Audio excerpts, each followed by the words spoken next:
Trump did a rambling interview with the Wall Street Journal, and I wanted to share a few parts of it with you because it's hilarious. Now, I've made the observation before that when you read a transcript of Donald Trump talking, he actually comes across as even dumber than when you just listen to him, which is hard to do because when you listen to him, you're like, ooh, something's off with that guy. But at least when he's talking, he's very, obviously he talks a lot with his hands and he's very emotive, if that's the word I'm looking for, where, you can get a feel for what he's saying on top of just the words he's saying. So, you could walk away going, yeah, I got it. I get what you're trying to say.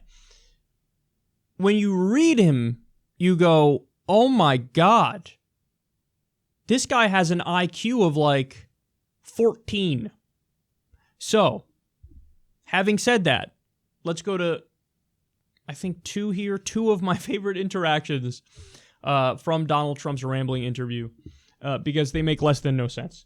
So Baker, who I guess is the journalist here for the Wall Street Journal, I use that term loosely because it's the Wall Street Journal. What are you most proud of in the first 6 months? Trump says, a lot of things. I think I'm proud of the Supreme Court choice, and that's not just a nomination, that's getting him through. I'm very proud of opening up regulations. One of the reasons you see optimism is because people can actually use their land. They can farm their land. I've had tremendous. Look, I had 45,000 people there yesterday. It's the biggest crowd they've ever had, and they were going wild yesterday in West Virginia. But people can actually use their land, and they can build. And I think that's one of the things that I have to be very proud of is the VA. I think we have a great administrator, okay? What the fuck? It's just one sentence fragment after another. It's like competing thoughts in his mind that are in a boxing match, and then one wins and takes over, but is totally disconnected from the previous thing. So he starts out somewhat cogent, even though I totally disagree that fucking Neil Gorsuch is a good Supreme Court justice, but he's like, oh, my biggest thing, I don't know, I guess the Supreme Court.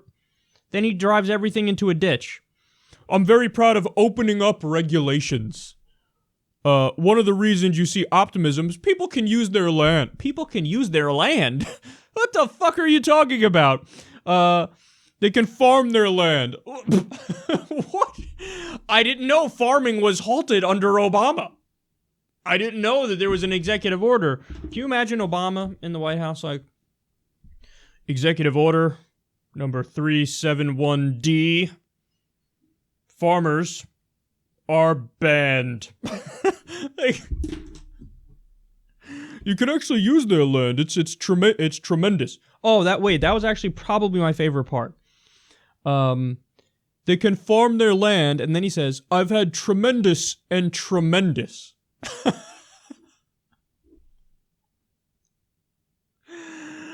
We make fun of Trump partly by saying tremendous too much, and he takes it and he leapfrogs our own caricature of him.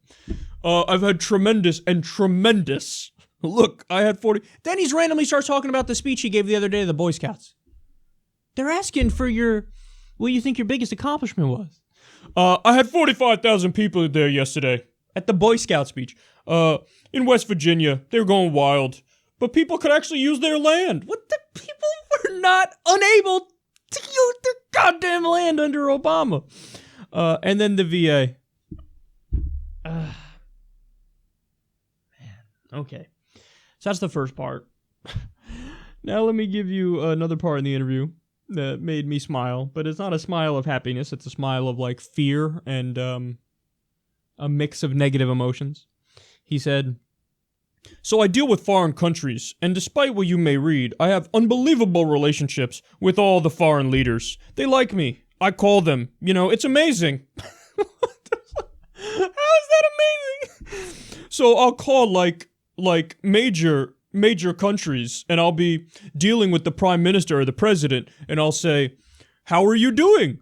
Oh, don't know, not well, Mr. President, not well. I said, well, what's the problem? Oh, GDP 9%.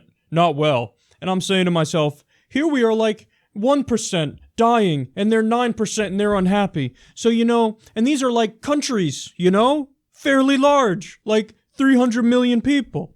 A lot of people say, well, but the United States is large. And then you call places like Malaysia, Indonesia, and you say, how many people do you have? What the fuck? And it's pretty amazing how many people they have. So China's gonna be at 7% or 8%, and they have 1.5 billion, right? So we should do really well. What the fuck are you saying? But in order to do that, it's a tax reform. It's tax reform, but it's a big tax cut. But it's simplification. It's reform, and it's a big tax cut. 15. What the fuck does that mean? What? It becomes more and more incoherent as time goes by. He starts out, yet again, like, you're with him to an extent. Oh, so I deal with foreign countries. And despite what you read, I have unbelievable relationships with them. I'm like, okay, so let's see, where's this going? They like me, I like them, it's amazing. Why is that amazing?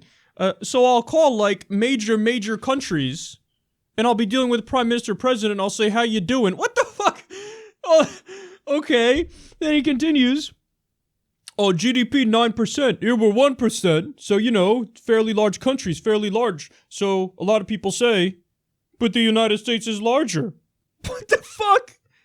He says that he asks leaders of foreign countries how many people they have.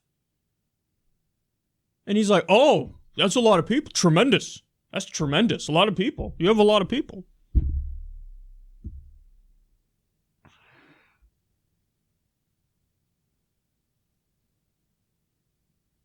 And then he goes from talking about that to that and GDP growth to tax reform. It's a big tax cut. Simplification. It's reform. It's a big tax cut. 15.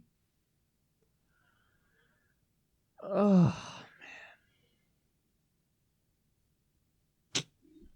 This is the most powerful man on planet Earth.